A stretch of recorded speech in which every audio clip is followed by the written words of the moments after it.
Olá, estamos na 19ª Semana Nacional de Museus, com início no dia 17 e término no dia 23 do mês de maio.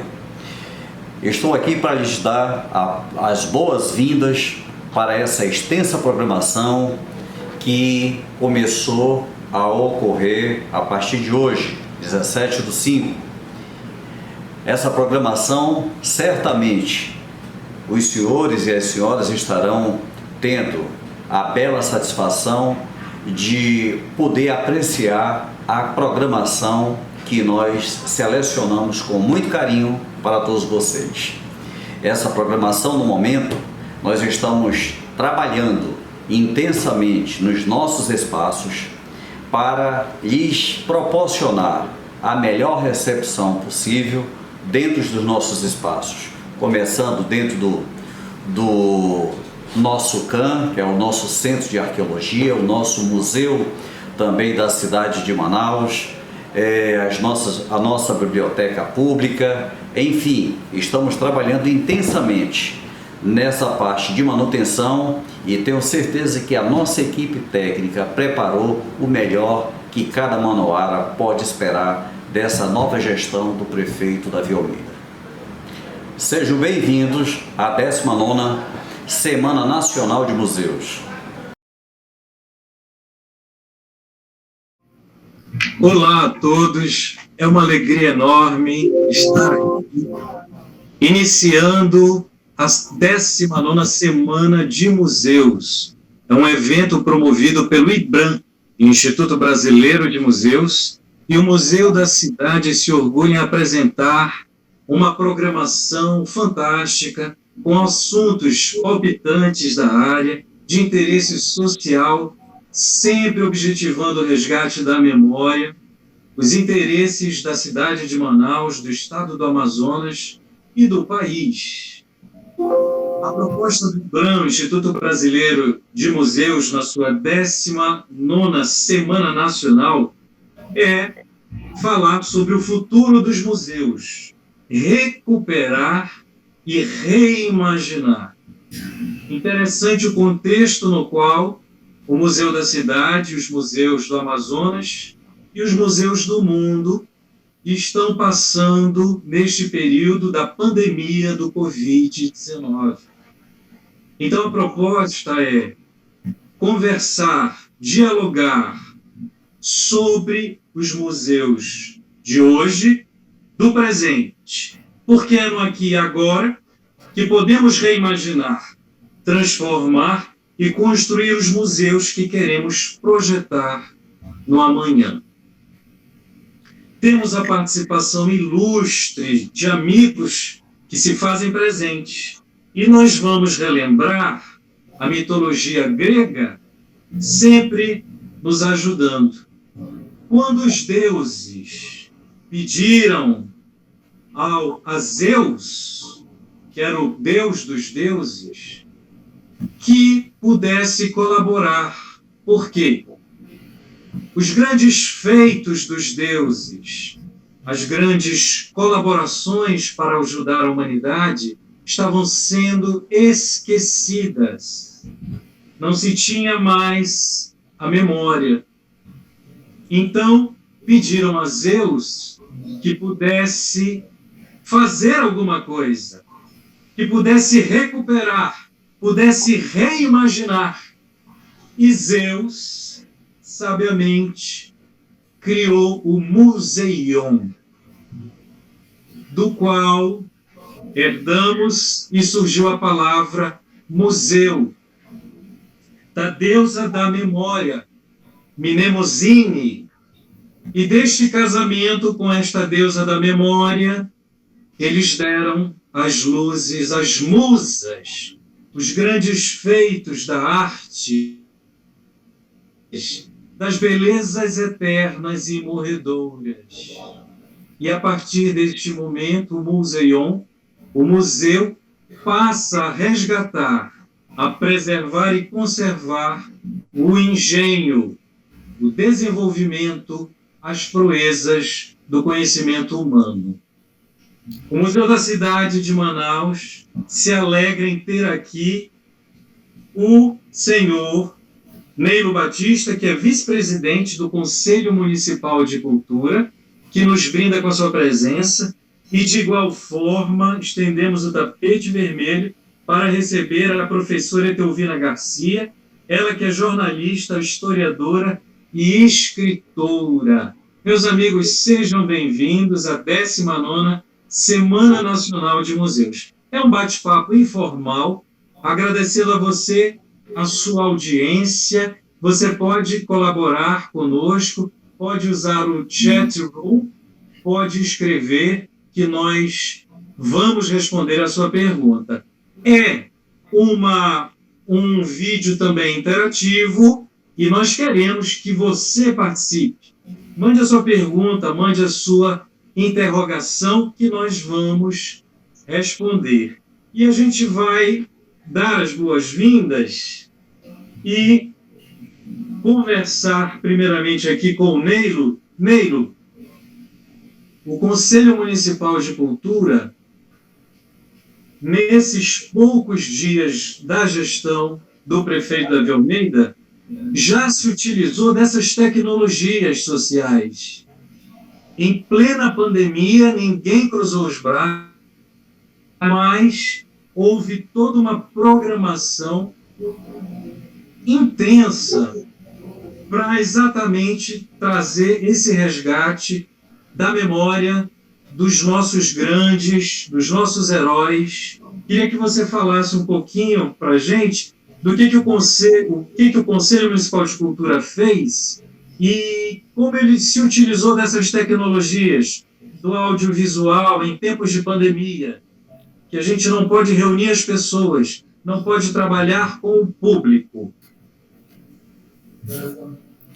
Boa noite a todos. Leonardo Novelino, um multifacetado artista aqui da nossa Manaus Cult, e a nossa querida professora Etelvina Garcia, que representa a resistência da luta pela nossa história,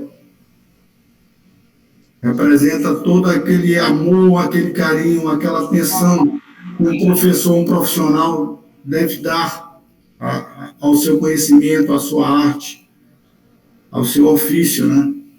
Muito bom estar aqui com a senhora, professora, e com o Léo. Nós, quando assumimos, juntamente com o professor Tenório, o Conselho de Cultura, nos vimos num grande desafio, né? Em janeiro, nossa cidade, Manaus, foi tomada com a segunda onda do Covid, em que pereceram vários irmãos, amigos, parentes, e foi talvez o pior ano e o pior mês da nossa existência, onde no dia 14 de janeiro, mais precisamente, nós perdemos cerca de 80 pessoas por falta de oxigênio. Faltou ar. Nós procuramos o ar e nós não encontramos. E morremos. Diante desse quadro, assumimos aqui a cultura do município, o Conselho de Cultura, Alonso Oliveira Manaus Cult, e com um grande desafio: como fazer cultura, como fomentar o conhecimento, a arte, diante da tragédia, diante da dor, diante da morte, diante do contingenciamento de verba totalmente necessário para o setor de saúde. E aí é nesse momento, professor, que a gente se reinventa. É nesse momento que a gente, através da paixão, do amor, da criatividade, através do cérebro privilegiado de um homem chamado Tenório Pérez, que me apaixona cada dia por ele, nós começamos a criar, a lutar, a produzir, o mais com menos, mostrar que é possível, de alguma forma, levar a cultura, levar a arte, e usando, como o Léo falou, as novas tecnologias. Nós participamos aí e fomentamos o Dia Internacional do Livro, onde nós homenageamos o grande jornalista. Eu estou falando da minha postura aqui, da minha postura não está legal. Você está ótimo, amigo. Homenageamos João do Rio, um dos maiores cronistas da nossa história, membro da Academia Brasileira de Letras.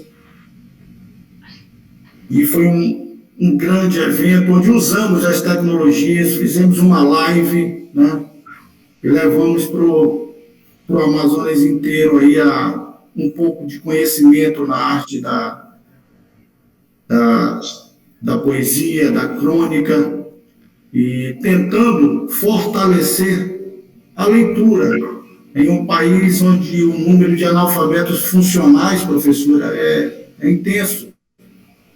Muitos sabem ler, mas não entendem o que estão lendo, favorecendo e abrindo a guarda para os fake news, para as notícias falsas, abrindo a guarda para a falta do discernimento, abrindo a guarda para a disseminação das notícias falsas, contextualizar aquilo que você está passando.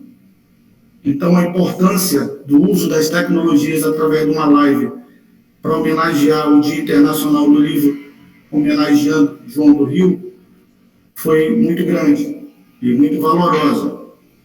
Posteriormente, professora, nós, com todos os cuidados, usando de todos os protocolos da vigilância sanitária, ainda em cima desse momento pandêmico em que vivemos, no dia 19 de abril, nós fizemos talvez uma das maiores reafirmações, um dos movimentos de maior reafirmação da nossa identidade, professora, que é o que nós precisamos, reafirmar a nossa identidade, quando no dia 19 de abril, nós, no dia do Índio, nós inauguramos o memorial Memória da Aldeia Indígena, e foi um grande passo, dando devido valor aqui à Praça Rio Branco,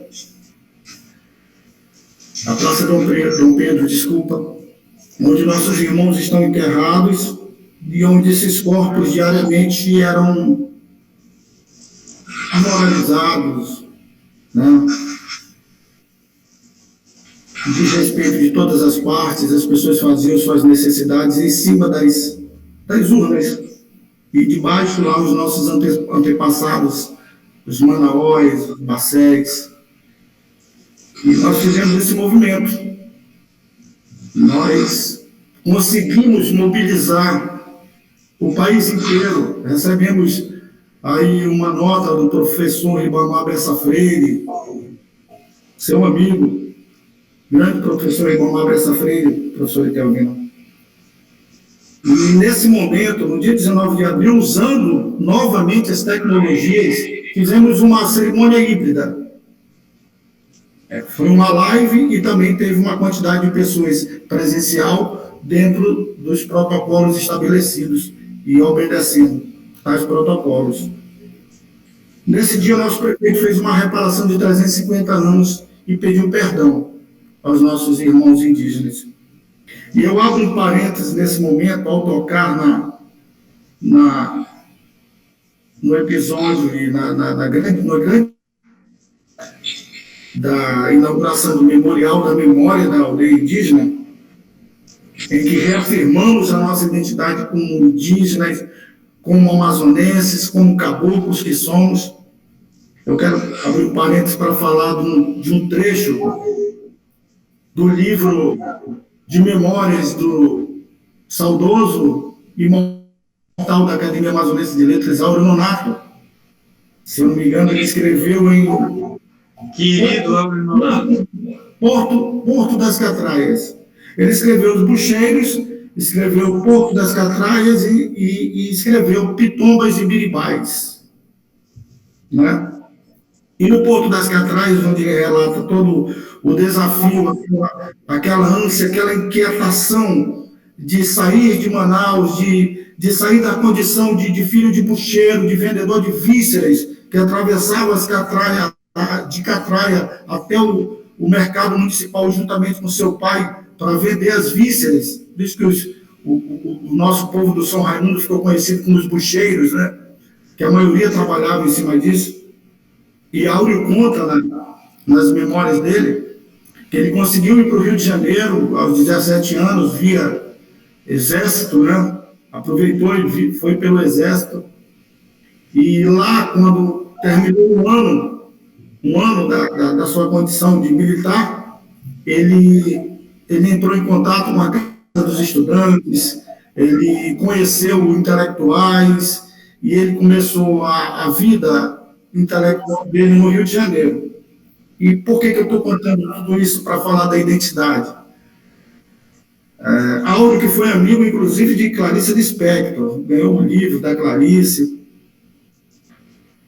Todas as vezes, professora, que o Áureo passava ali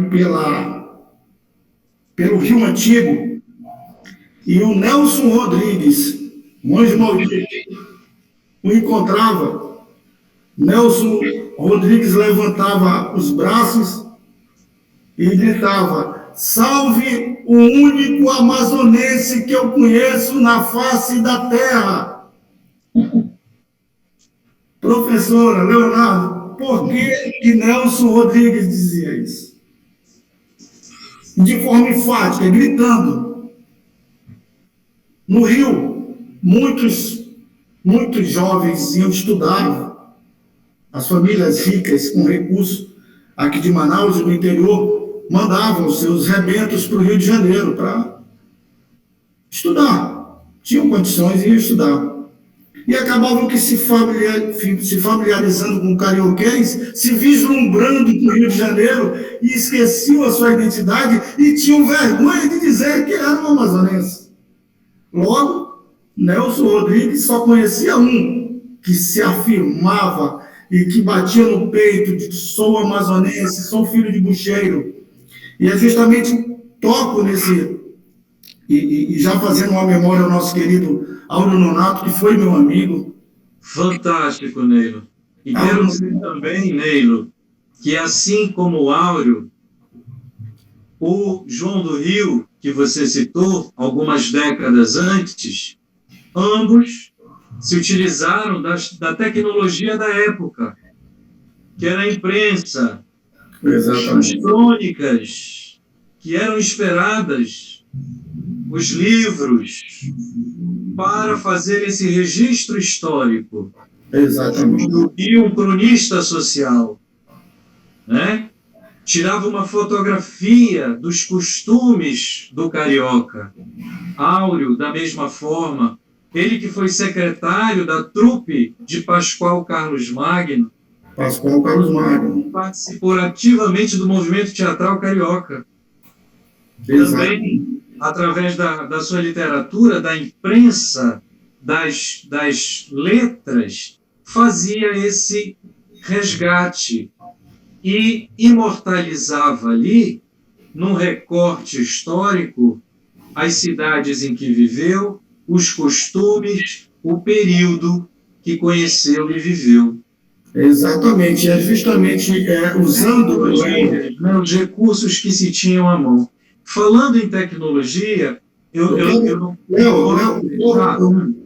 só preciso concluir o meu raciocínio na questão da reafirmação da nossa identidade, quando eu, já homenageando o Áureo Nonato, né, eu quero dizer que com esse ato do dia 19 de abril, nós batemos no peito e reafirmamos: somos índios sim, somos caboclos sim, somos amazonenses sim, é o que nós precisamos.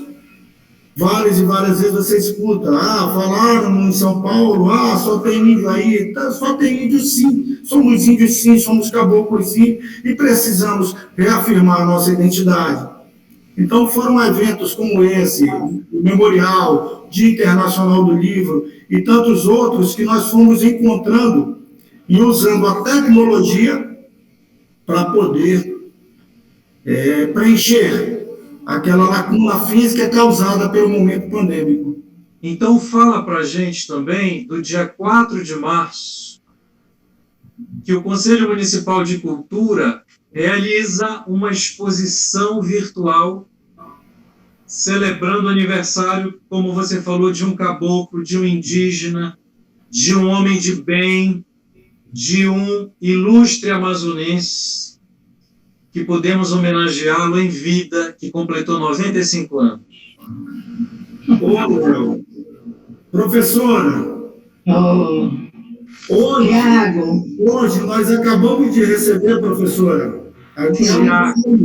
nós almoçamos, a propósito, nós almoçamos um casal de poetas de Barreirinha oh, que beleza. que trouxe a sua filha, a filha de 9 anos, e declamou um poema do Tiago. E eles fizeram mais. Ela participa de um grupo de hip hop, de rap, que eles pegaram o Estatuto do Homem Oi, e botaram em hip hop. E eles falam assim, que beleza. isso é para dizer que o evento que o Léo citou, que iniciou-se no dia 4 de março e foi concluído no dia 30 de março na Câmara Municipal, em uma das maiores homenagens a um poeta, uma das maiores homenagens ao maior poeta vivo da nossa história. E aí o outro poeta já disse assim, não leve flores para o meu túmulo, dê-me flores agora. Então, Léo, nós precisamos homenageá-los, nós precisamos pegar essa jovem linda que está olhando para a gente agora aqui, ela precisa receber todas as homenagens do mundo, enquanto este sorriso está aí, ó, vislumbrante, brilhando como o sol. É necessário, é preciso que se faça isso, e é uma das propostas do Conselho. E foi um grande evento, professora, nós criamos uma plataforma, foi criada uma plataforma onde várias personalidades, como Almino Afonso, enviaram as suas mensagens parabenizando o Tiago de Mello, várias poesias, músicas, foi criado um site maravilhoso, totalmente com vários acessos e com críticos, Fotos, tudo. books e ilustres. O presidente Alonso Oliveira, professor José Seráfico, contribuindo. E esse casal nos procurou justamente porque soube da ação que nós, dessa homenagem que nós fizemos aos 95 anos do Tiago de Mello, para o Tiago de Mello, e eles nos procuraram porque eles invadiram a casa do poeta lá no Edirá, que estava abandonada, mas foi uma invasão nobre. Foi nobre, professora, foi uma invasão com poesia, Que coisa maravilhosa. Eles não pediam apoio. Eles nos procuraram para pedir apoio. A poesia pede ajuda. A palavra pede ajuda. O livro pede ajuda. Os museus pedem ajuda. Por isso que estamos aqui. Graças a Deus. Graças a Deus. Eu vou pedir, então. Você me permite? O Almino tem um laço de amizade fraterna com o Tiago, que é de muitas e muitas décadas, né? E especialmente, no tempo de exílio, quando o Tiago era dito cultural no Chile, o Almino e os outros exilados tiveram a força da mão amiga do Tiago naquele momento. Então, graças a Deus que nos deu o Tiago e nos permite dizer, faz escuro, mas eu canto. Exatamente, que lindo. Lindo mesmo. E quando você, por exemplo, você cita a questão do memorial indígena, lá na Praça Dom Pedro II, e realmente a nossa sociedade tinha e tem, continua a ter, né? Um débito muito grande com com as nossas populações primitivas. Né? Porque, permitam-me dizer com toda franqueza, precisamos quebrar essa rejeição que o amazonense lamentavelmente tem em relação às suas origens. Eu lembro, era criança, 1948, 1949, quando foram construir o edifício do IAPETEC, hoje INSS, ao lado do Palácio Rio Branco, lá na nossa Praça Pedro II. A Praça Berço, ela junto com a 9 de Novembro, toda aquela área, constitui a Praça Berço, no dizer, inclusive, do nosso Genésio Braga, né, na cidade de Manaus.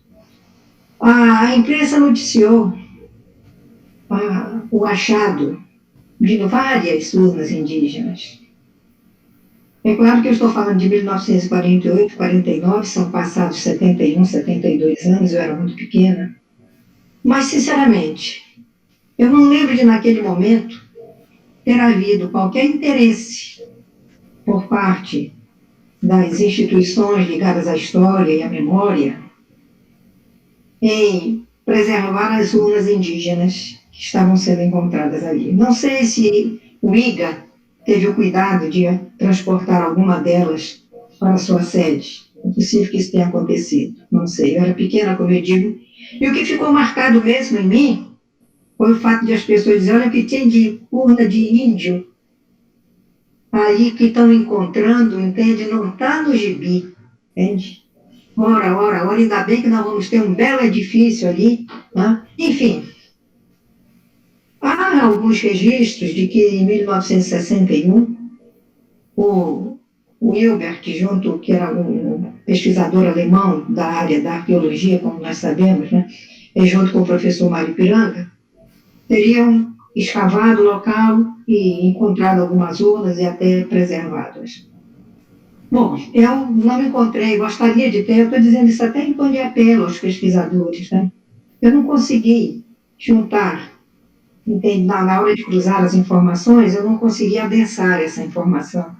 Até porque, aliás, a gente falava no final dos anos 60, desculpa, não era 61, no final dos anos 60, isso teria acontecido. Entretanto, o Hilbert saiu do Brasil, ele era pesquisador do Museu Goethe, como nós sabemos, ele saiu do Brasil em 1961, voltou para a Alemanha e nunca mais retornou. Então, eu não consigo encontrar um elo que me desse densidade a essa informação e gostaria que os pesquisadores me socorressem, me dissessem se realmente houve esse tipo de cuidado, que vai me deixar muito feliz, mas a realidade é a seguinte, é que em 1993, se eu não estou enganada, né, tempos bem recentes, quando a arqueologia já tinha tomado seu lugar entre as ciências, que a prefeitura fez uma escavação na Praça Dom Pedro II e encontrou algumas urnas funerárias indígenas, os tempos, graças a Deus, já eram outros. Nós já tínhamos uma comunidade científica, né, consciente, preparada, qualificada e interessada nas nossas coisas de origem e no respeito que as nossas populações tradicionais merecem. E naquele momento, Ribamar Bessa, a nossa saudosa Elizabeth, que na época era a superintendente regional do IFAM, o Luiz Balcar, filho de Geraldo Pinheiro, neto de Dona Diana de Macedo Pinheiro, né? Tiveram cuidado, inclusive junto com o Eduardo Góes Neves, da USP, né? De dar o tratamento merecido. E aquele material, aquele achado arqueológico, aquele tesouro arqueológico, está depositado no Museu Amazonas, nas mãos da ciência.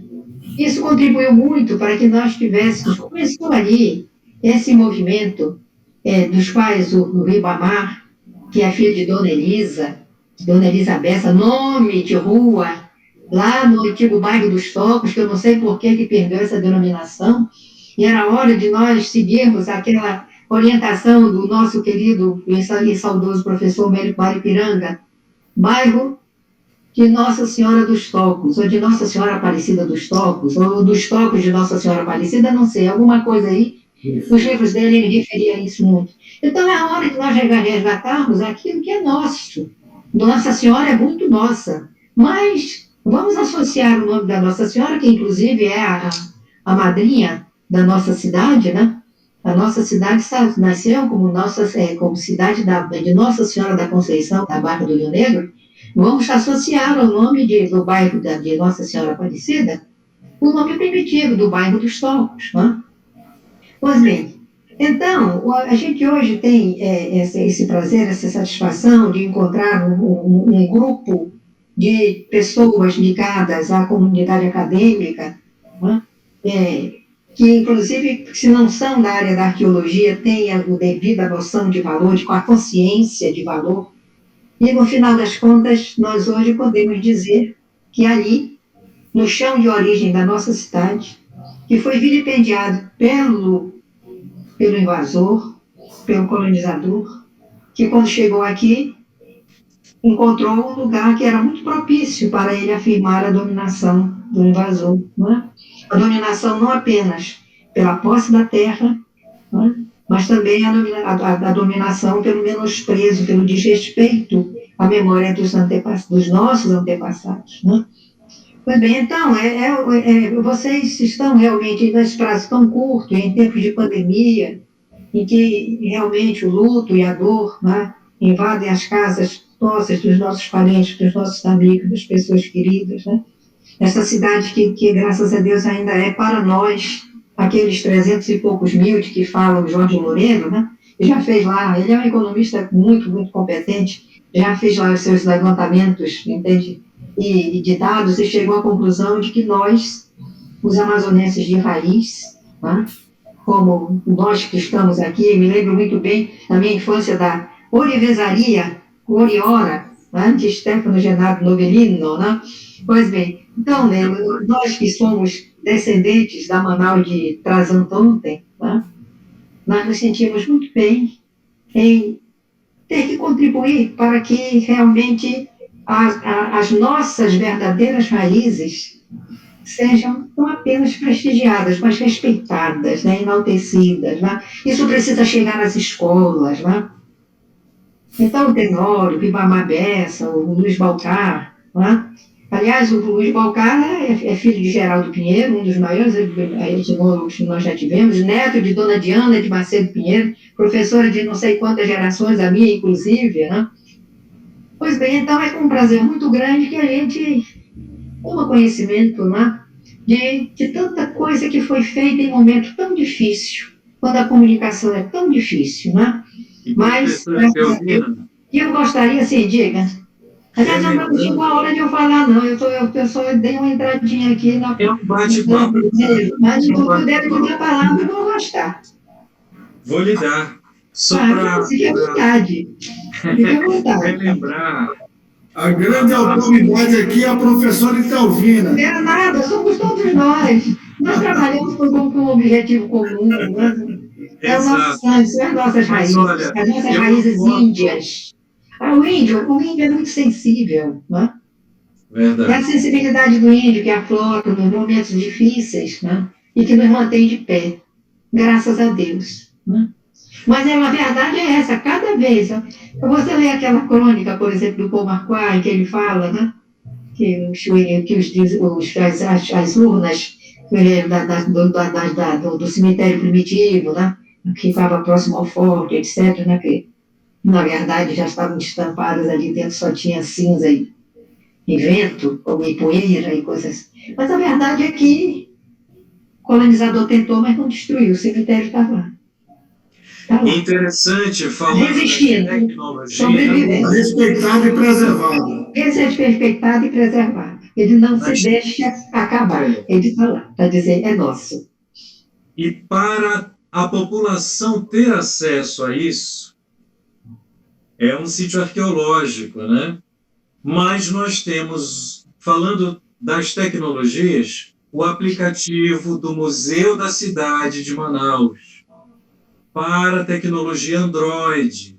Se você tem um Samsung, você pode ir no Play Store e baixar, fazer o download gratuitamente do Museu da Cidade de Manaus.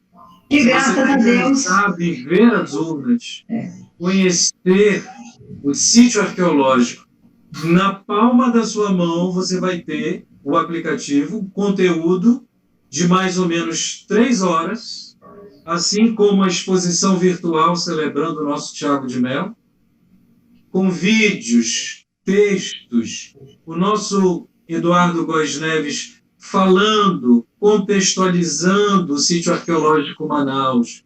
Então, essas tecnologias... Lógico que estão ao alcance de grande parte da população. Infelizmente, não de todo mundo. Porque nas populações mais carentes de recursos, nós sabemos perfeitamente que a entrada, a chegada desses recursos tecnológicos ainda é mais difícil. Né? Às vezes é difícil manter uma conta na internet, é difícil manter um celular que tenha maior, né? Que tenha mais memória para determinar, enfim. Nem todo mundo, mas temos que lutar para que todos realmente tenham acesso a essas informações. Né? Professora, a propósito disso, nós temos algumas propostas a levar para o nosso prefeito Davi Almeida, que tem sido muito sensível a todas as nossas demandas, que é justamente transformar Logradouros, que é a Praça Dom Pedro, em uma área de acesso à internet. Que bom. Onde os jovens possam chegar e ter uma boa internet para baixar o seu material, para fazer suas consultas e ter um acesso mais rápido. Isso é ótimo, porque isso, na verdade, se faz do sítio de origem de Manaus um verdadeiro museu a céu aberto. Né? Museu a céu aberto. Então, você vê, os meus pequenos detetives da história, eu não os tenho em mãos aqui nesse momento, mas tudo começa no momento em que 3 pré-adolescentes encontram um baú do bisavô, um material riquíssimo, né? Ali tem fotos, manuscritos, livros antigos, mapas, enfim, plantas. E eles se interessam particularmente por uma planta que tem na parte litorânea tem uma estrela. Então, eles acham que aquilo ali é um indicativo de quê? De vamos dizer assim, um tesouro, né, que algum pirata largou aí há não sei quantos milênios, né, e saem correndo com aquela mala ali, com aquele baú, vão lá para a casa da dona Diana, que é a avó do Luiz Balcar, né, irmã do Geraldo Pinheiro, que foi minha professora, como eu já disse. Dona Diana, isso aqui é um tesouro? Tudo indica que sim, mas onde é? Ela sabe perfeitamente que é o Forte de São José do Rio Negro, né, mas não diz. Eu acho que deve ser um tesouro muito importante. Sai com eles, com aquela planta, que é a planta que o Terreiro-Aranha, não é a primeira, mas é a planta que o Terreiro-Aranha desenhou quando chegou aqui em 1852 e depois foi atualizada em 1897, né? E que mostra para Manaus nos primórdios, nos primeiros anos da província, né? A província foi criada ela é reconhecida, né? Foi reconhecida em 50 e foi instalada em 52. Pois bem, então saem vendo a cidade toda, como foi que ela nasceu, como foi que ela começou a se mexer, encontram os índios Tarumã, que nós não sabemos quantas etnias viveram aqui há 2, 3, 4, 5, 10 milênios, sei lá quantos, né? Mas a verdade é que naquele momentinho em que o colonizador chegou aqui, o colonizador português, não sei quantos andaram aqui antes deles, né? Mas a gente tem registro a partir daí, né?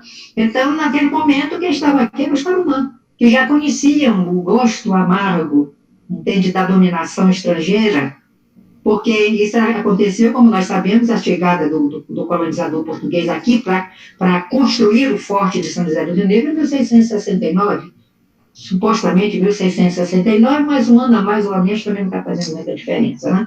A verdade é que os Tarumã que estavam aqui e que viram o colonizador chegar e colocar as botas em cima do nosso cemitério indígena, etc., né, e serão obrigados, inclusive, a trabalhar na construção do forte, a usar, como diz o Ribamar Bessa, no seu está aqui para ti, né, a usar, inclusive, material o barro, né, os restos mortais dos seus antepassados, usados para virar alicerce de edificações, inclusive do próprio museu e do próprio forte, né, forte, fortaleza, fortinho, que seja, né. Um pouco depois, 30 e poucos anos depois, chegaram os padres carmelitas, né? E então, aí, construção da igrejinha e tudo mais. Pois bem, então, a realidade é que, diante daquilo que eles viram uma série de prédios no local de origem da cidade, quando eles descobrem que, afinal de contas, aquela estrela é o local da construção do forte, dizem, mas olha, passou um exército de vândalos por aqui. Então tem aquela série de prédios na confluência da Praça 9 de Novembro com a Rua Tamandaré, né? Só tem um esqueleto. Tudo se acabou por ali. Né? Quando você chega mais adiante, que entra na Praça da Matriz, é aquele outro absurdo. Né? Pois bem, então...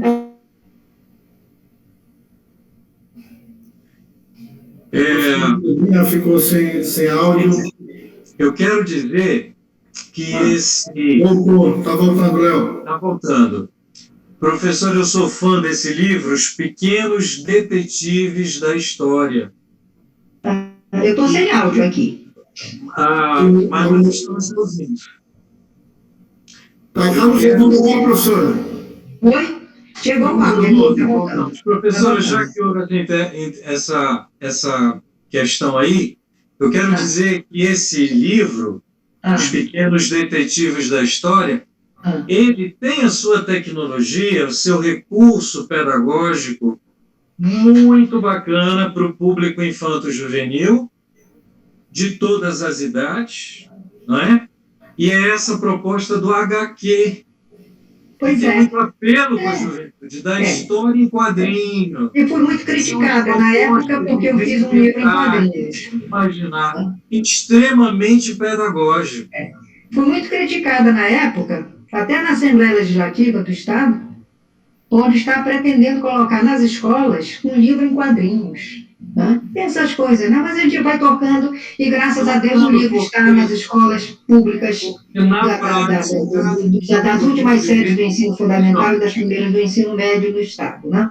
E eu quero dizer o seguinte, aquele livro que usa justamente a tecnologia do HQ, que é uma coisa fantástica, todos nós sempre na infância, acho que não tem criança que não tenha se ligado, não tem dúvida. Né?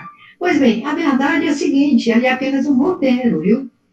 Porque cada um daqueles pedaços de história que começam a ser contados no próprio local, quando chega, por exemplo, lá na Praça Dom Pedro II, né? E aqui no Pelourinho, o Pelourinho, os escravos, os surrados, agora eu estou vendo, é porque aqui tinha um Pelourinho, mas aqui também tem aquele Paço da Liberdade. Liberdade por quê? Né? Aí, bom, Manaus deu liberdade aos seus escravos no dia 24 de outubro de 1848. A província deu liberdade aos escravos logo depois, no dia 10 de julho do mesmo ano de 1800. Eu já estou falando 48, desculpa, estou trocando os números. 84, né? De 1884, né? Então, por que a praça... 5 anos antes da Lei Áurea ser assinada. Exatamente, por aí vai. Então, essas coisas, então, ali você só pega vamos dizer assim, o assunto, mas esse assunto tem que ser desdobrado. Então, vamos ver, eu estava querendo falar do Museu Mas, do Povo. peraí, professora, outro assunto da sua produção literária que eu não posso deixar de pedir para a senhora mencionar. É que naquela área também, da Praça Dom Pedro II, exatamente na Bernardo Ramos, tem uma entrada, e na Frei José também, é o nosso IGA, Instituto Geográfico Histórico do Amazonas, uma instituição centenária. A residência de um ilustre, protegido da Princesa Isabel, botânico, museólogo, numismata e um ilustre, famoso desconhecido dos amazonenses e manauaras. Por favor, fale sobre ele, resgate essa memória. Barbosa Rodrigues, que você quer falar? João Barbosa Rodrigues. Muito bem. Ora, Barbosa Rodrigues deve ter muita coisa do Barbosa Rodrigues no IGA. Eu até gostaria de conhecer o material que tem lá do IGA, né? Mas o Barbosa Rodrigues, ele não era um protegido da Princesa Isabel. Ele era a Princesa Isabel conheceu o seu trabalho. A Princesa Isabel, quando conheceu o trabalho do Barbosa Rodrigues, se apaixonou pelo trabalho dele. E quis que ele instalasse um museu exatamente aqui, em Manaus. Né? E a verdade é que a ideia não foi muito bem aceita no âmbito da política daquela época, né? Já estávamos em 1882, aliás, em 1883, né? Pois bem, ou 1884, porque o museu, na verdade, ele foi criado no último momento do governo do José Paranaguá. José Paranaguá, filho do Marquês de Paranaguá, presidente da nossa província. As famílias eram muito ligadas, a família imperial e a família Paranaguá, né? E ele, então, atendendo a pedido da princesa, que já tinha sido negado, inclusive, no poder legislativo do Império, né? Ele decidiu, sem recurso nenhum, entende? Mas fiel aos objetivos do projeto, conseguiu uma casa lá na rua, como chama? Aquela rua que você vem, 7 de dezembro, na rua 7 de dezembro, eu acho que na esquina com a rua Visconde de Porto Alegre, ou mais para cá, na esquina, entre uma coisa ou outra, naquele quarteirão que vem da Visconde de Porto Alegre, e aliás, a rua é só esse pedaço mesmo, né? Até a Pedrosa, a Jonatas Pedrosa, né? É um casarão já bem sambado pelo tempo, né? Bem desgastado, e ali ele instalou o museu. Instalou o museu com os recursos que ele tinha, e que não eram poucos, porque antes desse momento, na década de 70, Barbosa Rodrigues estivera aqui e fizeram as suas incursões pelo interior do estado. E então havia feito uma coleção fantástica de fósseis, né? Você me disse que queria falar sobre o Barbosa Rodrigues, e eu peguei esse trabalho meu aqui. Então, Que maravilha, vou ser breve, só quero dizer o seguinte. Esse livro aqui é a química, a presença da química e o CRQ-14, um memorial, é de 2011. Mas esse material está reproduzido aqui, nesse livro, Manaus Referências da História, que muita gente tem, né? Mas eu vou preferir pegar aqui, porque como ele é maior, talvez a gente possa até projetar alguma coisa, né? Mas antes até do museu, veja bem o que ele diz aqui. Barbosa Rodrigues fala de sua produção no Museu Botânico entre 1886 e 1888, aos presidentes que se sucederam. Não, aqui já era durante a vigência do museu, já era na segunda etapa, né? Ao presidente Cardoso de Andrade, ele diz: sobre botânica, escrevi Edogum palmarum novarum, palme amazonense nover, era espécies orquidárias, estudo feito sobre 700 espécies distribuídas por 85 famílias, compreendendo 225 gêneros que estão reunidos em herbário. Desta forma, foram descobertas e classificadas 105 espécies novas, havendo entre elas 4 gêneros também novos, né? Sobre etnografia, escrevi Antiguidades do Amazonas, estudos sobre língua geral, sobre zoologia e paleologia, escrevi Lepidosirene novo, que denominei Lepidosirene dibioliana, e uma tartaruga fóssil, que denominei de Enis quaternaria, que ficou famosíssima, né? Desenhei 394 detalhes de diversas plantas, inclusive o porte das mesmas, isso ele fazia de graça, com recursos dele, porque realmente recursos públicos não havia. Aí ele diz depois aqui a Oliveira Machado, que foi sucessor acho que foi o sucessor do Cardoso de Andrade, foi. Para não ficar inativo e em busca de material, porque não adiantava ele ficar lá dentro do museu vendo o quê? Vendo aquilo que ele já tinha feito, ele queria ir muito mais adiante. Ele tinha, afinal de contas, um laboratório fantástico que era a própria natureza, né? E não podia ficar distante dele. E em busca de materiais para trabalhos que formaram a base das coleções deste museu, parti em novembro do ano próximo passado para o Rio Javari, trazendo de volta não só coleções botânicas, como etnográficas e paleontológicas. Nessa excursão, tive a ocasião de descobrir uma tartaruga fóssil de proporções gigantescas, que constitui um subsídio muito importante para a ciência. Com este fóssil e outros, escrevi um longo trabalho em francês, resultado do estudo que fiz intitulado Le Reptile Fossile de La Vallée de l'Amazonie, onde descrevo um sauro de gênero novo que denominei Purosaurus, também de colossais dimensões. Aliás, parece que o professor Enio Candotti conseguiu reproduzir o Purosaurus agora na íntegra, né? Fazer uma cópia perfeita que está nesse museu dele a céu aberto, que é uma coisa absolutamente fantástica para a nossa região e para a ciência de um modo geral. Agora, não só isso, muito mais, é porque nós temos muito o que fazer, mas eu quero dizer o seguinte, ele sozinho editou a revista do museu, né? Essa revista, que é a Velozia, a revista do Museu Botânico, então é um tributo do Barbosa Rodrigues ao frade José Mariano da Conceição Veloso, que foi o primeiro botânico a conseguir publicar seus trabalhos no Brasil, né? Então essa revista hoje está no INPA.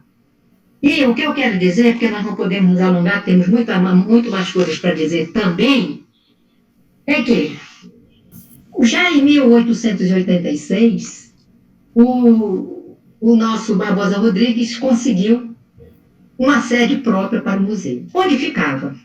Instituto Benjamin Constant de hoje. Só que ali era a casa do Barão de São Leonardo. Então, o Barão de São Leonardo vendeu a sua casa, que não tinha ainda, eu não sei se eu tenho por aqui, se tiver vou mostrar, mas que não tinha ainda a mesma feição arquitetônica. Tem aqui, mas está tão pequenininha que a gente não vai conseguir ver, não adianta nem aproximar. Bom, mas a verdade é a seguinte, você pega o Instituto Benjamin Constant, faz a abstração da ala esquerda. Pega só aquela ala central, onde tem aquela escadaria, eu não estou falando da escadaria aqui de fora, estou falando da escadaria lá de cima, lá de dentro, né? Pega aquela área central e a parte à direita, né? A parte que dá para leste. Então, aquilo ali era a casa do Barão de São Leonardo, né? Então, a província comprou, o Barbosa Rodrigues instalou ali o seu museu, com todas as dificuldades possíveis, que nem salário ele recebia, né? E com todo esse acervo que ele tinha conseguido, imagino que ele descobriu um purussauro ali, na Nossa Senhora, como capital, né? Mas bem, então aquela casa, ela dava de fundos, sabe Deus, lá para o Campo Grande. Que era o Campo Grande? O Campo Grande é a área que atravessa a Leonardo Malcher, que não existia na época, e que se aproxima ali daquele ferro de Romar, onde tem aquela saboaria que hoje é uma casa de eletricidade, a casa do eletricista, por ali, e é mais ou menos até lá, talvez um pouco antes. Então, ali era o herbário do Museu Botânico, que foi uma das primeiras instituições de pesquisa científica deste país. Que maravilha! Mas escuta, as coisas não são tão maravilhosas como a gente gosta, como a gente gostaria que fossem, né? Ele depois virou... Ele construiu ali também, no próprio edifício do museu, ele construiu o primeiro laboratório de química vegetal da Amazônia. Vai daí que o presidente da província se ausenta, não sei por que motivo, não sei porque se o imperador o mandou para outra província do império. O certo é que o primeiro vice-presidente estava ausente, o segundo também, assumiu o terceiro vice-presidente, que era um padre, um cônego, que é nome de Amâncio de Miranda, cônego Amâncio de Miranda, muito respeitado na cidade. Ele é até o nome de rua, lá no bairro de Educandos, né? Muito bem, a história não aplaude. Sabe o que foi que esse cônego fez? Ele ficou 11 dias no poder. Nesses 11 dias, ele despejou o Museu Botânico da sua sede própria. Mandou levar o que restasse daquele museu, que de nada servia, e colocasse no porão do nosso ginásio amazonense, que ainda não estava nem pronto, estava em final de construção. E para lá, então, foi jogado o material todo, desfez. O herbário, então, esse se desfez. Porque o conflito sobre as teorias.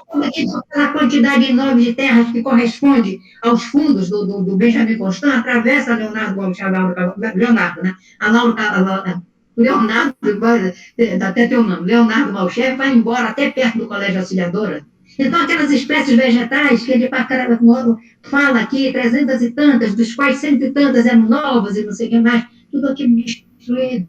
O que ficou no porão do ginásio, o ginásio amazonense resgatou e tratou o que pôde, inclusive colocou o material lá em cima, na ala nobre, na ala do Salão Nobre, e a revista Veloso foi salva. E quando se criou o INPA, que o INPA é criado em 29 de outubro de 1952, mas, na verdade, ele só foi instalado em 23 de julho de 1954. E quando o INPA foi instalado, então o ginásio amazonense disse, olha, este filhinho é seu, nós cuidamos com todo carinho. Você está querendo tomar conta do seu filhinho? Se não tiver, nós tomamos. Não, nós queremos. E graças a Deus está na biblioteca do INPA, né? Então é isso que se pode dizer. Agora veja bem, quando chegou, logo chegou, como se sabe, a República, e quando chegou a República veio para cá um tenente, né, que a República foi, o governo da República foi a primeira ditadura militar que nós tivemos, né? Então veio para cá um militar chamado Agostinho de Villeroy. Esse senhor não se adaptou, tem o nome até de um filhinho dele, criança, que morreu e está lá no ossuário, né? Ele perdeu um filhinho aqui, a esposa dele morreu, já morreu porque o tempo passou, né? Mas a esposa dele também apanhou uma doença grave, eu não sei qual foi o resultado. Ele tomou posse no dia 4 de janeiro do ano de 1890 e entregou o governo no dia 2 de novembro do mesmo ano. Ele ficou aqui 10 meses no poder. Pois bem, mas ele ainda fez um favor. Ele conseguiu imprimir na imprensa nacional a revista Veloso, que tinha tido uma primeira edição, que o Barbosa Rodrigues não aceitou, porque ele estava muito ruim. Mas, em contrapartida, né, de par com esse ato meritório, ele extinguiu o museu, porque não tinha recurso para essas coisas. Desde quando que tem recurso sobrando para a ciência nesse país? Tem hoje? Professor, será que não haveria um conflito das teorias evolucionistas? É possível, é possível, mas isso depende muito bem também da estrutura cultural, entende? Da estrutura da sociedade. Se essa estrutura é frágil, essas coisas entram, que é uma beleza. Mas se a estrutura é mais forte, veja ao contrário. O que aconteceu no Pará? Museu Guild.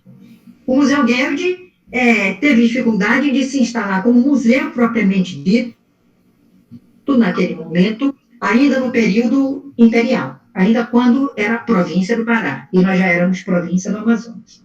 Entretanto, o Ferreira Pena e outros intelectuais locais, diante daquela dificuldade, eles então seguraram a essência daquele museu, criaram uma sociedade filomática.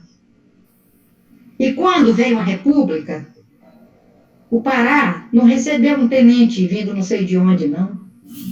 O Pará tinha lideranças próprias, coisa que nós não conseguimos ter formado durante o Império.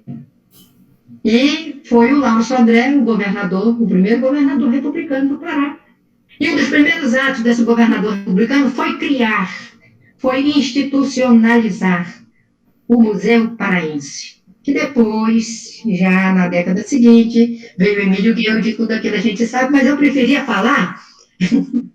É um prazer muito grande a gente mostrar que, afinal de contas, na nossa região há quem lute contra essas adversidades, e consiga chegar onde quer. Mas vamos falar do Museu do Porto?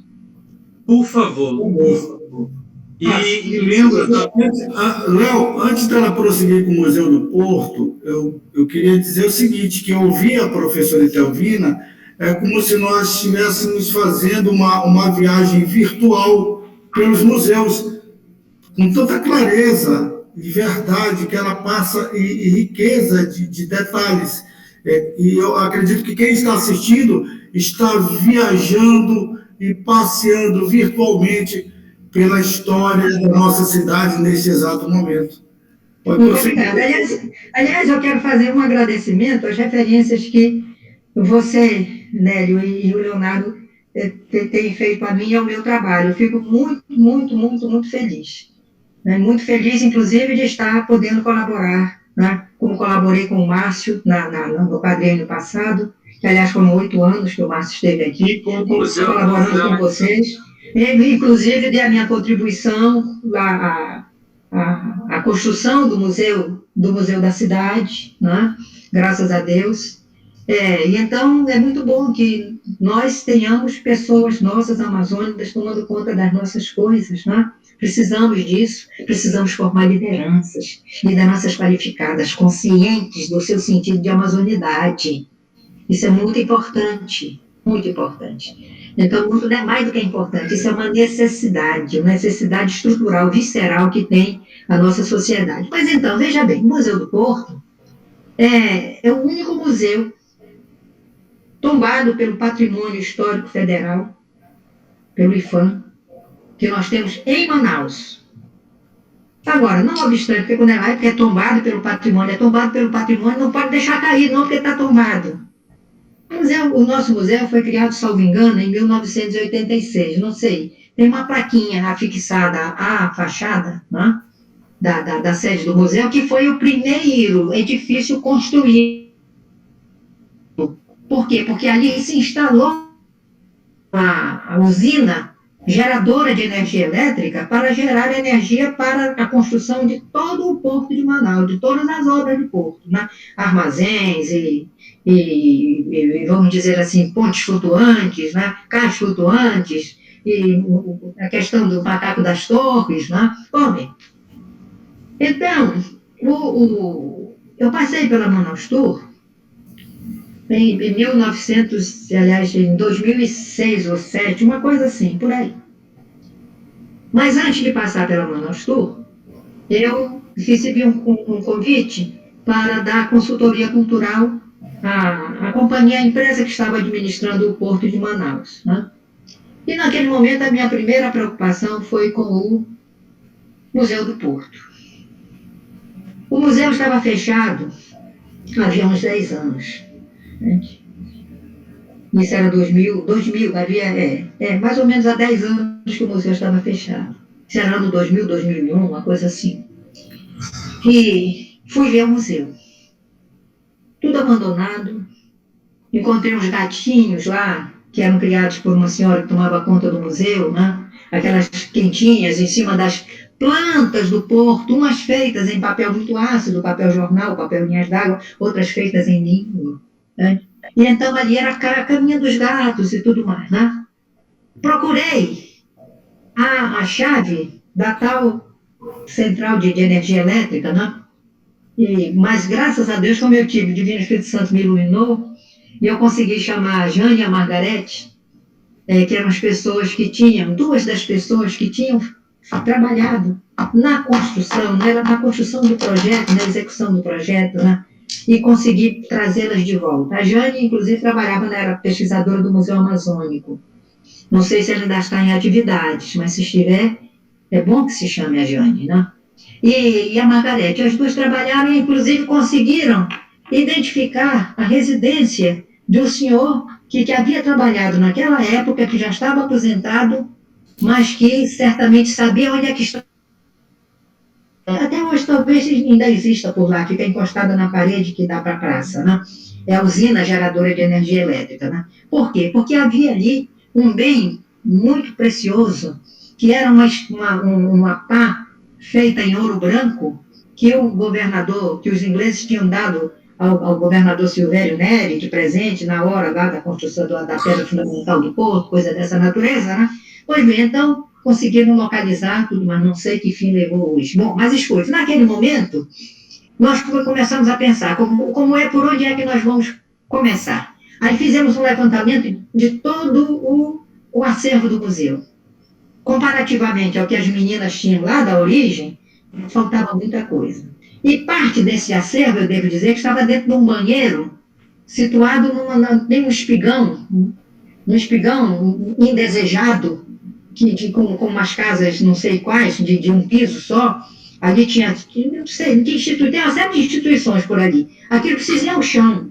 Aquilo ali não tem nada a ver com aquilo empata a cidade de ver o rio. Pois bem, então ali estava a maior parte do museu. Certo é que, no sentido prático, para encurtar a história, eu chamei a Vitória Baraúna, que na época dirigia a Casa de Restauro da Secretaria de Cultura, e a Vitória, então, disse o seguinte: vamos começar pelo acervo em papel.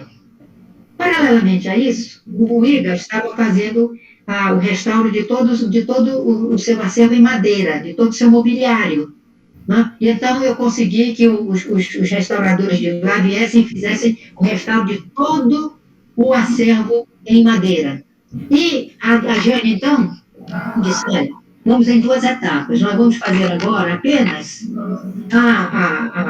vamos dizer, vamos fazer um diagnóstico de situação do acervo em papel. Então, ela fez todos os testes de solubilidade para detectar, né, todas as doenças, vamos dizer assim, dos papéis, né? Fez um trabalho belíssimo, um relatório fantástico. E eu digo sim, e agora? Como é que nós quais são as terapias que nós vamos ter que aplicar, né? Ela falou, vamos fazer a segunda etapa quando você tiver condição de cuidar desse patrimônio aqui, dessa casa. A casa vai precisar ser lavada desde as telhas até o subsolo, né? As paredes, etc, etc. E mais, tem que se instalar aqui um sistema de refrigeração que nos mantenha numa temperatura estável, porque não adianta, né, a gente curar as doenças do acervo em papel e colocá-las neste ambiente, porque vai tudo voltar ao status quo ante. Estávamos nesse momento cuidando não conseguimos avançar muito. Por quê? Porque houve discordância de ordem política, o museu foi fechado, o porto também, enfim. A realidade é a seguinte, hoje passados 20 anos, mais ou menos desse momento, 21 anos, ou talvez 22, nós temos notícia de que o Museu do Porto está em pior situação do que estava antes. Nós não sabemos exatamente o que restou do patrimônio do Museu do Porto. Tanto das peças de época que estavam lá, como também do acervo, tanto em madeira e em mobiliário, quanto todo o acervo em papel, as plantas, os livros, tudo, não sabemos. Mas eu devo dizer o seguinte, nós estamos em 2021. Hoje o conceito de museus não é apenas aquele conceito estático que se tinha lá atrás, há 50, 80, 100 anos, né? Quando a preocupação era exatamente pegar determinados materiais de determinada época para preservá-los e as pessoas chegassem e pudessem saber que aquilo estava ali, era importante. Os museus hoje são instituições de pesquisa. Dinâmicos. São dinâmicos, são verdadeiros centros de pesquisa científica. São abertos ao público, são abertos ao povo, de forma interativa. Então, por exemplo, no caso do nosso museu, qual é a minha proposta? Primeiro, ver o que é que sobra do acervo, de que maneira se pode cuidar desse acervo, resgatá-lo, restaurá-lo e preservá-lo e colocá-lo à disposição da nossa população, dos visitantes e tudo mais. Né? Mas, de par com tudo isso, eu gostaria de observar o seguinte. Manaus é produto do Rio. Ele é produto do Rio e da floresta. Quando aquele senhor Francisco da Mota Falcão, o tal construtor do Forte de São José do Rio Negro, que encontrou o cemitério indígena e fez aquela coisa terrível, chegou aqui, que amarrou seu canoão na primeira árvore que encontrou, né, ali naquela ponta de terra, etc., né, de que falam os historiadores, ali começou a história de Manaus, a história da Manaus colonizada, não a história da Manaus dos tempos coloniais e pré-coloniais, porque esta está por ser estudada. Começamos agora a valorizá-la. Então, de 1669 para diante, a história da cidade começou ali. E ali começou o porto, minha gente. Tudo que veio para Manaus veio do porto. Então, por exemplo, na hora em que nós, ainda durante o período colonial, antes porque o reconhecimento da província foi um marco na nossa história, né? O imperador não tinha saída. Ele tinha medo de perder a Amazônia, por isso ele não queria abrir o rio Amazonas à navegação, mas, ao mesmo tempo, havia demandas dos nossos vizinhos, né, de países amazônicos, que também eram condôminos do rio Amazonas, tinham necessidade de usá-lo. Os americanos tinham mandado até com aquele recado, o Mr. Clayton, que era o secretário de Estado norte-americano, mandou um recado para o imperador, já o Pedro II, né, porque isso tudo começou com o primeiro, lá em 1825, mas já estávamos aqui na época do Pedro II, quando ele mandou um recado pelo Mr. Clayton, de que o imperador do Brasil devia entender que o rio Amazonas era patrimônio da humanidade.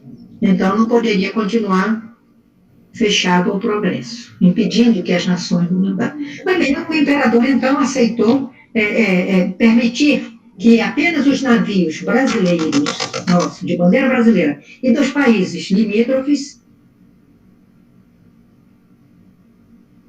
países vizinhos, que fizessem acordos bilaterais para permitir o trânsito de navios, pudessem realmente colocar os seus navios em atividade. Bom, resultado. Com isso, começou o ciclo da borracha de uma forma ainda bem... Até porque tudo que nós produzíamos, como nós não tínhamos navios estrangeiros à porta, não temos alfândega, nós não podíamos cobrar impostos.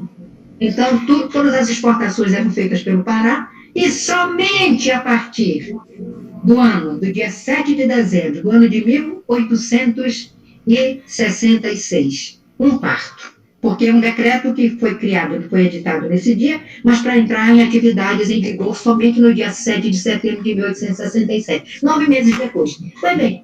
Então, ali é que nós tivemos uma abertura para a entrada de navios estrangeiros e, com isso, nós abrimos as portas da Amazônia para as grandes economias internacionais e, com isso, nós fizemos a fase de riqueza do ciclo da borracha, mas é aí que eu quero falar do porto. Até agora não falei. Léo, só uma intervenção rápida depois de ouvir a nossa enciclopédia viva. Não, Vamos finalizar. Como tem a questão do tema. o tempo, né, Nélio? O tempo Você tem objetivo agora. Agora Não, você objetivo. professora, a questão do tempo e do tema, que as tecnologias sociais. Mas agora que eu vou chegar a lá. aproximação do público, eu quero fazer. Eu vou chegar lá. Agora Exatamente. Você já pensou o seguinte, você chega lá com seu filho pequeno, a sua filhinha e tudo mais, os coleguinhas de escola, aperta um botão aqui, quero ver o quê? Eu quero estudar os rios da borracha. É nesse ponto, professor, que eu quero fazer. Pois é, então veja bem, nós precisamos fazer, entende? Dar uma nova estrutura, de maneira que, o que foi importante para esta cidade, para que essa cidade se afirmasse como cidade? Exatamente. O ciclo da borracha foi essencial. Então, vamos aqui, não é tudo, mas vamos pegar esse porque nosso tempo é curto, né? Então, ali, por exemplo, olha, o rio que vem lá das cabeceiras, etc., passa por Manaus, tá? E fazendo o progresso de Manaus. Manaus, como a gente sabe, ela era uma aldeia, realmente, quando o Lobo da Almada chegou, trouxe a capital lá de Barcelos para cá, e chegou aqui, não tinha nada, ninguém sabia, não existia no mapa.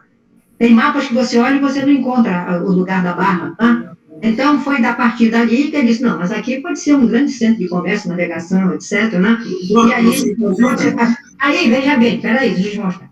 Então, a partir desse momento, nós podemos mostrar, por exemplo, como foi que as coisas aconteceram em Manaus, e o porto de Manaus, que tudo se fazia com o porto, recebe a visita, por exemplo, de cientistas, de pesquisadores europeus.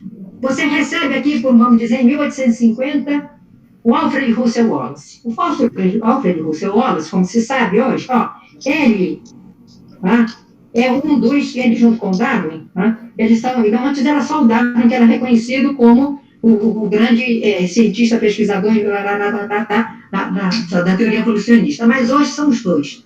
Como foi que começou o trabalho científico do Alfred Russel Wallace? Começou no Rio Negro.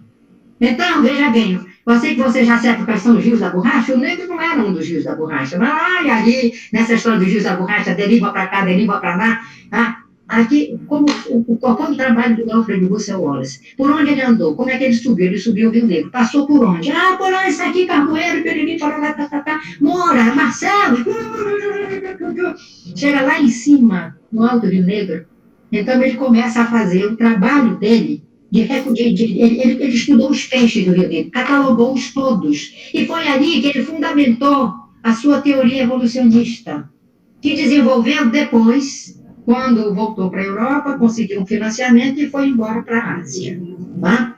Pois bem, então, para você ver, a história do porto, ela tem que ser contada como sendo exatamente a grande alavanca do crescimento da cidade. Entende? De Manaus ter chegado. Agora, para isso, nós temos que levantar. Diga. Professor Elvira, querida, rapidinho. Tá Nós precisamos de uma intervenção para concluir esse nosso módulo. Nós temos, nesse exato momento, só 10 minutos. Então, eu preciso eu preciso lhe interromper um pouco Interrompa.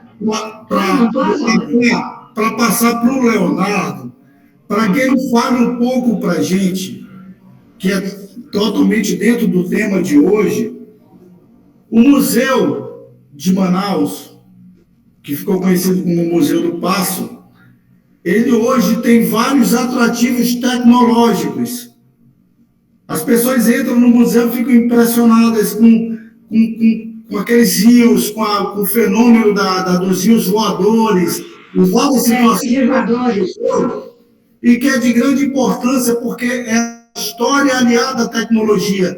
E aí eu queria pedir que o Léo, e usando assim muito o poder de síntese por conta do tempo, que temos 10 minutos, falasse um pouco sobre as tecnologias que estão disponíveis hoje no Museu de Manaus.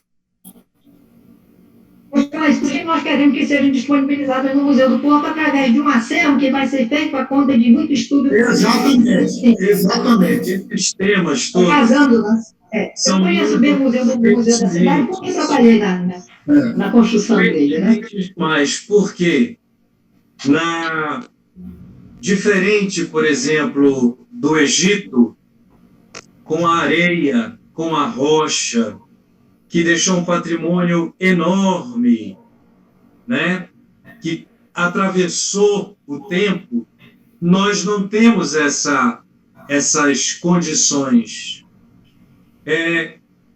O rio, a humildade para o papel, para todo esse acervo, ele é muito difícil, perdemos muita coisa. Mas, com essas novas ferramentas sociais, nós podemos, através das pesquisas que virão, continuar esse resgate, essa grande construção da nossa memória. Através, por exemplo, o Museu da Cidade de Manaus é um exemplo dos recursos audiovisuais, das experiências de imersão sensoriais, em que nós vemos, ouvimos, tocamos, sentimos, e também não só os vídeos, mas também a possibilidade de ver, visitar os objetos deixados pelos nossos antepassados, como, por exemplo, a experiência em realidade aumentada na sala de arqueologia, a oferta dessa ferramenta e também a possibilidade de visitar in situ um sítio arqueológico, de ver a urna onde ela foi encontrada, de sentir ali a vibração daquele know-how cerâmico secular e milenar, de sentir ali a vibração deixada pelo luto, pela despedida de quem deixa o ente querido que parte. Então, nós temos várias ferramentas sociais que trazem reflexão e que nos aproximam a academia, os acadêmicos, os eruditos, do público, dos estudantes, do primário, do secundário, das pessoas simples e que, ao visitar o museu, recebem, além da educação, um verdadeiro tratamento terapêutico. Então, essas ferramentas, elas já existem. Quem visita o Museu da Cidade de Manaus experimenta essa imersão sensorial e também vamos investir nisso nos próximos museus que surgirão, incluindo aí a importância inegável do Museu do Porto. Eu gostaria, inclusive, se você me permite... Por favor, as suas considerações finais. Pois é, felicíssimos com a participação. Bom, antes de tudo mais, eu quero dizer o seguinte: construir o Museu do Porto, ou melhor, construir o Museu da Cidade, foi uma vitória muito grande. Levamos anos, levamos décadas. Nós vimos aquela casa quase morrer. Na metade dos anos 90, quando o prefeito da época, que eu acho que era o seu Alfredo Nascimento, fechou uma escola de mineração lá na Compensa e instalou o seu gabinete, não é? Então, naquele momento, aquela coisa maravilhosa, aquele patrimônio, ele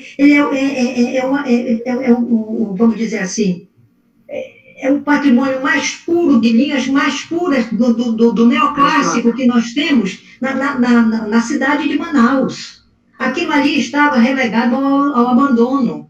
Porque, veja bem, do lado direito funcionava a prefeitura, do lado esquerdo a Câmara Municipal. Eu fui repórter na Câmara Municipal em 1959, lembro disso muito bem. Né? E o gabinete do prefeito para cá, as máquinas eram todas muito pequenas, as máquinas administrativas, cabia tudo ali.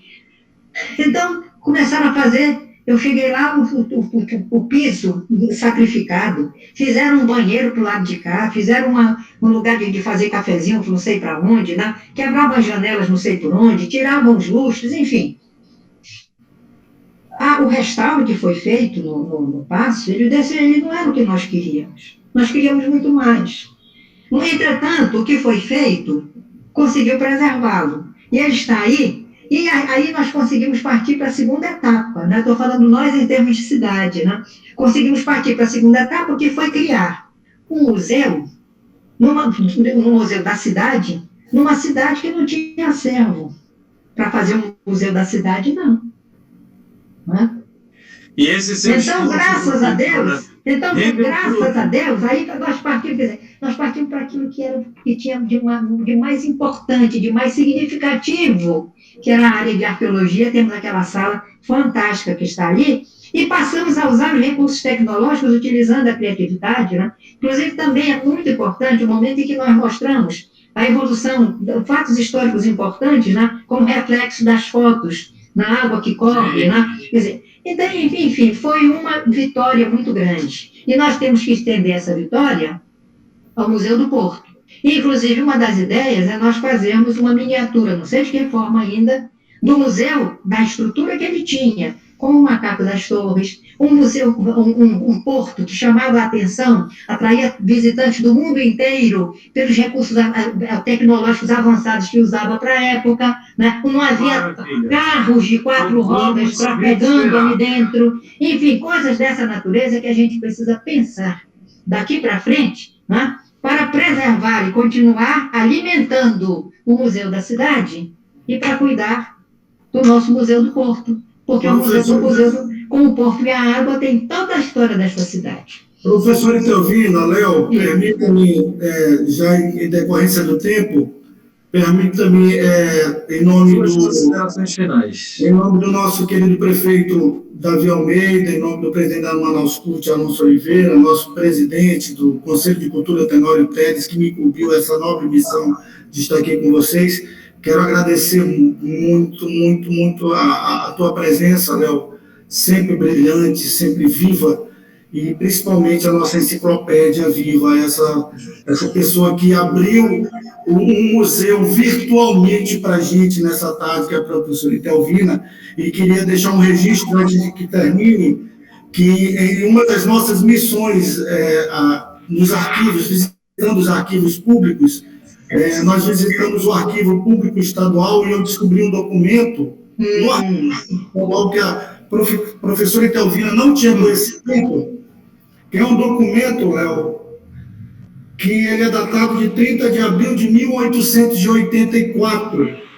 É da Associação Dramática do Amazonas, oferecendo um espetáculo para angariar fundos em favor dos escravos. Isso é fantástico, isso é fantástico. 30 de abril de 1884. Então, eu queria deixar isso e dizer que o Conselho de Cultura Manaus CUT também visita os arquivos e nós estamos preparando, inclusive, um plano de contingenciamento para que nossos museus e nossos arquivos sejam protegidos contra incêndio. Vocês viram que aconteceu na Quinta da Boa Vista, no Museu na França, onde perdemos inúmeros acervos, e isso foi muito triste. Não podemos falar em museu e preservar e mostrar a história sem também ter um devido cuidado com a sua segurança, a segurança dos dados, inclusive a segurança tecnológica dos dados. Então, eu quero terminar, a professora Itelvina, querida, e o Léo, com um poema do Tiago. Pode ser, para concluir? Deve. Professor Itelvina, o poema para os que virão. Como sei pouco e sou pouco, faço o pouco que me cabe, me dando o inteiro, sabendo que não vou ver o homem que quero ser. Já sofri o suficiente para não enganar ninguém, principalmente aos que sofrem na própria vida a garra da opressão e nem sabem. Não tenho só escondido no meu bolso de palavras, sou simplesmente um homem para quem já a primeira e desolada pessoa do singular foi deixando devagar, sofridamente de ser, para transformar-se muito mais sofridamente na primeira e profunda pessoa do plural. Não importa que doa, é tempo de avançar, de mão dada com quem vai no mesmo rumo, mesmo que longe ainda esteja, de aprender a conjugar o verbo amar. É tempo, sobretudo, de deixar de ser apenas a solitária vanguarda de nós mesmos. Se trata de ir ao encontro, dura, no peito arde a límpida verdade dos nossos erros. Se trata de abrir o rumo, os que virão serão povo, e saber serão lutando. Tiago de Mello, professora. Beleza. Salve o nosso Vamos ao nosso Tiago. Tiago, com seus 95 anos de lucidez. E olha, muito obrigada a você, né, agora, Neilo, ao nosso Novelino, né, ao Tenório, né, ao nosso presidente e ao nosso prefeito. Muito obrigada. Professora, Diga. ainda tem acho que um minutinho, eu vou parafrasear aí o Tenório, o trecho de uma poesia de Helena Collodi, que o Tenório usou aqui no lançamento do edital ela diz: a todos uma estrela, uns fazem da estrela um sol, outros nem conseguem vê-la, e ele arrematou: façamos da nossa estrela divina que Deus nos deu um grande sol para iluminar as nossas vidas. Beleza. Olha, tudo de bom para o Alonso e a sua equipe, com o Tenório e vocês todos. Muito obrigada, sim? E nós queremos agradecer a você que nos assistiu. Muito obrigado pela sua audiência. A programação da 19ª Semana Nacional de Museus apenas começou. Foi uma abertura que tratou sobre as ferramentas sociais como aproximação dos museus e do público. Amanhã seguimos falando sobre a arte tumular, cemitérios como museus a céu aberto. No que segue, no próximo dia, o impacto na cadeia econômica cultural com a paralisação de um museu. Seguindo, espaços sacros de Manaus. O próximo evento será praças como museus a céu aberto, seguindo de mercados históricos e finalizando com o grafismo indígena e seu futuro. Recuperar. Isso é lindo, isso é maravilhoso. Acompanhe as nossas redes sociais, YouTube, Instagram, Facebook e através do vivamanaus.com.